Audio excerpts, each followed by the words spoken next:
Hola, ¿qué tal? ¿Cómo están? Bienvenidos a una nueva edición de Inclusión 2030. Soy Enrique Bustos y les doy la más cordial bienvenida al programa. Hoy día vamos a conversar de un tema bastante importante, como es un tema de derechos de las personas con discapacidad. Siempre somos reiterativos en el programa que aquí defendemos derechos humanos, porque todo lo que compete hoy a la persona con discapacidad está dentro del marco de los derechos humanos.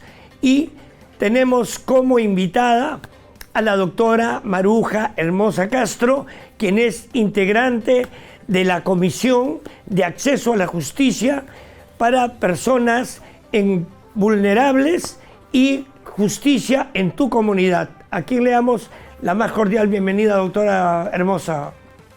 Muchísimas gracias, Enrique.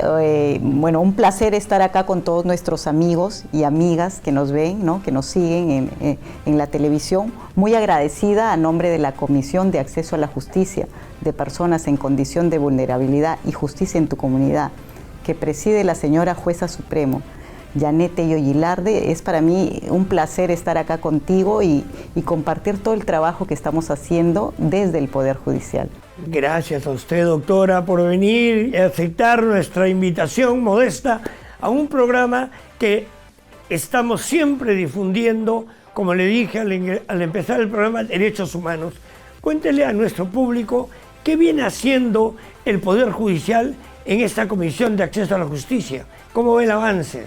Bueno, nosotros como Poder Judicial, como institución, desde el 2010 venimos impartiendo justicia con ese enfoque de derechos humanos, ¿no? Entonces, estos esfuerzos se han cristalizado a partir de la creación de la comisión y hemos trabajado distintas actividades en donde, articulando con entidades afines, con colectivos de personas con discapacidad, ¿no?, con ADIS, asociaciones, ONGs, hemos venido trabajando y desarrollando distintos productos, ¿no? El primero, y creo que marcó el hito del comienzo del trabajo de la comisión, es el protocolo de atención judicial para las personas con discapacidad, que, bueno, salió en el 2018. Justamente, doctora, le cuento que yo fui parte de ese congreso histórico que se llevó a cabo en Puno en el 2017.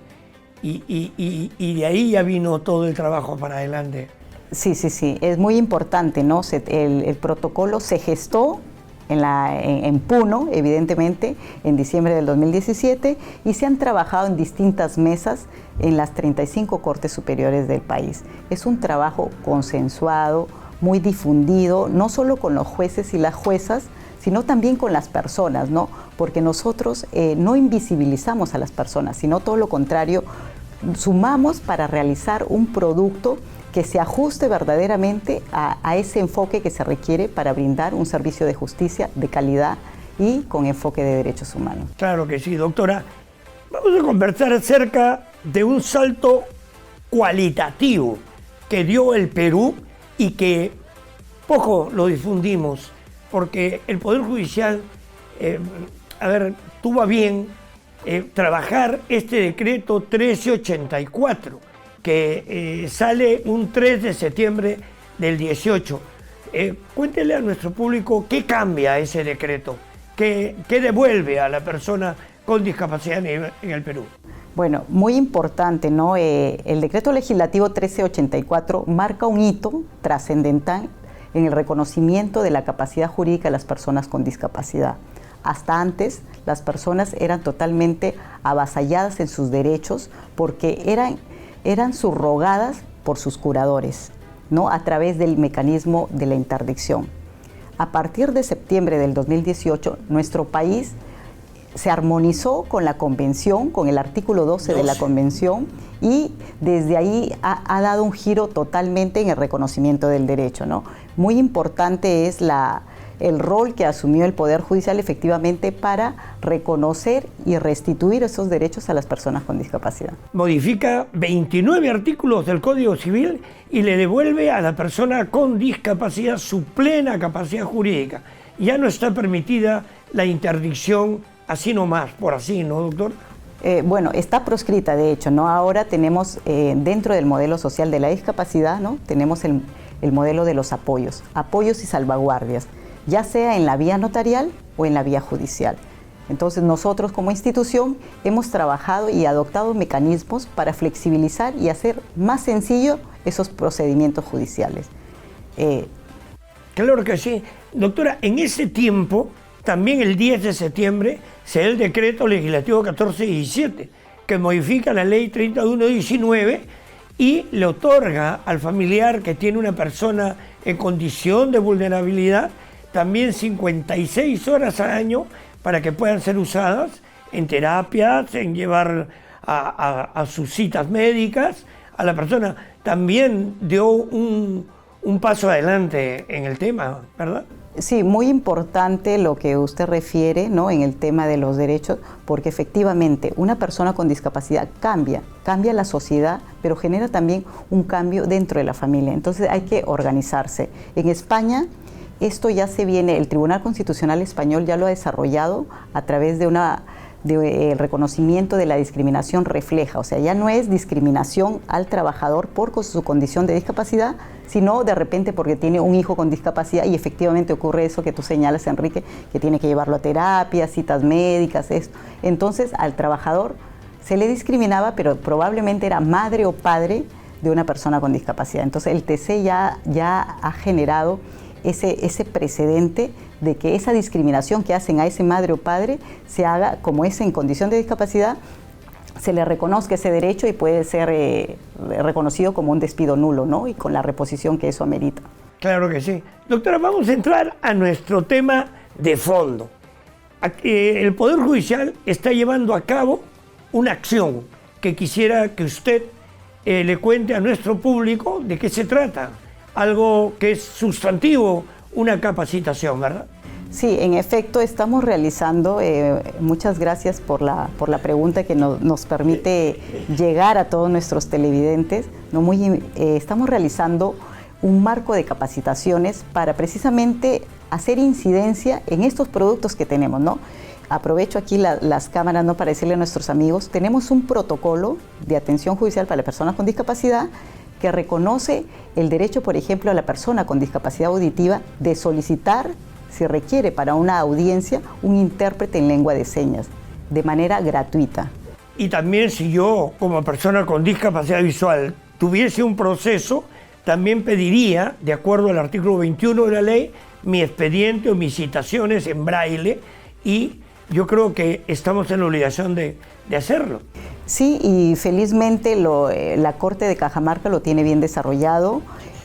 También tenemos en la Corte de Puno, también hay impresoras en braille y unas cuantas cortes más han desarrollado. Lo que sí tenemos, Enrique, con toda seguridad, es el derecho que se les reconoce para que tengan acceso directo a la información a través de sus lectoras de pantallas, porque la información en nuestro sistema informático judicial es totalmente accesible. Totalmente accesible y ha sido testada por el propio CONADIS. Entonces, si tú o cualquier amigo o amiga que nos está viendo en la televisión requiere hacer seguimiento a su expediente judicial, no tiene que ir a las instalaciones del Poder Judicial, sino sencillamente entrar a internet y visualizar tomar conocimiento de todo su expediente que está ahí digitalizado. Qué bien, eso es importantísimo, que tenga justamente el acceso a los lectores de pantalla, porque somos una población bastante importante en el Perú, que tenemos discapacidad visual como discapacidad auditiva, somos realmente el grueso de personas con discapacidad. Doctora, pero hay una capacitación para nuestros personal del Poder Judicial. Sí, efectivamente estamos haciendo unos talleres en las 6 cortes de Lima, ¿no? Lima como proyecto piloto. Ya. Corte de Lima, Lima Norte, Lima Sur, Lima Este, Callao y Puente Piedra Ventanilla y la Corte Suprema. Es un trabajo piloto que se hace, es unos talleres para poner énfasis en la capacitación que se tiene que realizar a los jueces y juezas de la especialidad penal y a los servidores judiciales. ¿Para qué? Para que un servidor capacitado brinde ese servicio con ese enfoque de discapacidad que se requiere. No solo queremos que nuestros trabajadores o nosotros como jueces o como juezas tengamos un perfil técnico jurídico, ¿no? Claro. Sino también conozcamos de este enfoque de discapacidad que a veces es dejado de lado o se supera, ¿no?, por la vorágine. Uno se centra en penal y se olvida que tiene que conocer la convención, se olvida que hay protocolos, se olvida que hay directivas, ¿no? Uno se centra en civil y de igual forma, ¿no? En todo sentido. Y es un tema nuevo, doctora, porque la convención entra en vigencia el 3 de mayo del 2008. Y de ahí acá ha cambiado bastante. Pero el tema de la difusión de la ley, como lo tiene claro el artículo 51 de la Constitución Política, dice: la difusión, la publicidad es vital para la aplicación de toda norma jurídica. Sí, y bueno, es un mandato. Nosotros como Poder Judicial estamos cumpliendo el mandato de la Convención. El artículo 13 responde a esa necesidad de que el Estado peruano sensibilice y capacite a todos los jueces, juezas y a todos los que estamos involucrados en el servicio de justicia, ¿no? Entonces estamos cumpliendo esa finalidad y ese es el objetivo que tenemos de los talleres que vamos a realizar y de la capacitación internacional que también se va a realizar. Estamos haciendo y convocando de manera presencial a todos los jueces y las juezas para esas capacitaciones, que son el piloto, porque van a ser replicadas en las 27 Cortes Superiores del país. Qué bien, doctora. Un tema que es bastante candente, picante, si se quiere. Hay muchísimos juicios de madres que tienen hijos con discapacidad, que los progenitores no asumen su responsabilidad de pasar alimentos. Ellos también tienen derecho a esa atención preferente, a ese protocolo de atención judicial. El protocolo de atención judicial es para el demandante. Para el litigante. Para el litigante, para el abogado, para el denunciante, para el denunciado. Cualquiera que sea la posición de la persona que tenga, tiene que exigir el cumplimiento del protocolo. En el caso de que tú me refieres, Enrique, es muy importante saber que ese niño o niña que tiene discapacidad, él es el titular del derecho. Entonces, efectivamente, tiene que activarse los protocolos, tiene que hacer uso de nuestra alerta judicial para las personas con discapacidad para poner en conocimiento y para poder darle esa celeridad que se requiere, ¿no? Eso es lo que tenemos. Y allí es de vital importancia que se conozca que hay estas alertas para que la persona lo haga conocer a través de nuestro sistema, ¿no?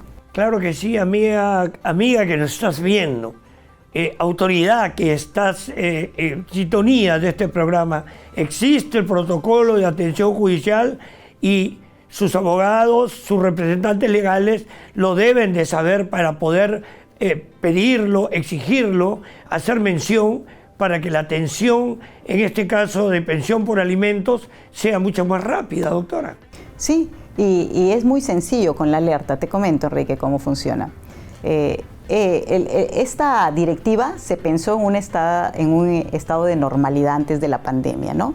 Y ya ha sido adaptada. Esta directiva, uno va a la mesa de partes y ingresa sus documentos y le pide que registren, con su número de DNI, que registren que tiene una discapacidad, con la observación que se requiera. Por ejemplo, si es discapacidad visual, ponerlo, hacerlo saber, discapacidad auditiva, para que se puedan realizar esos ajustes, para yo como jueza o juez tener conocimientos y adaptar y hacer todos los ajustes en el procedimiento y evitar indefensiones o alargamientos de proceso innecesarios. Y darle la atención preferente como lo manda la ley, sí, ¿no es cierto? Doctora, ha sido un honor tenerla en el programa, de verdad muy didáctica, su participación, sus opiniones. Estoy seguro que nuestra población que está viendo, porque nos ven en el mundo, sepan que el Perú está a la vanguardia de Latinoamérica con estos decretos y con estas acciones que se vienen dando a través de nuestro Poder Judicial. La dejo para que le dé sus palabras finales a nuestro público.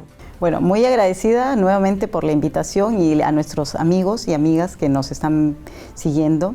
Decirles, ¿no?, que hay un protocolo de atención judicial para las personas con discapacidad, que hay unos formatos para presentar las solicitudes de apoyo y salvaguardias, que existe una exoneración de tasas judiciales por esos conceptos, o sea, es gratuito, y que es su derecho solicitar que se active la alerta judicial para personas con discapacidad para que los jueces y los servidores judiciales tomemos conocimiento y hagamos de este proceso más célere y más rápido.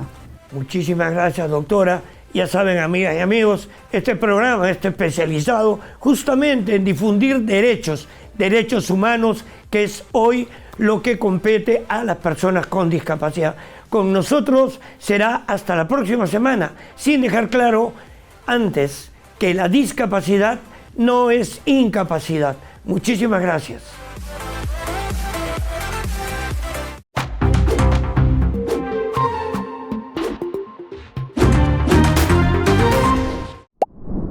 Tú también ponte en modo inclusión.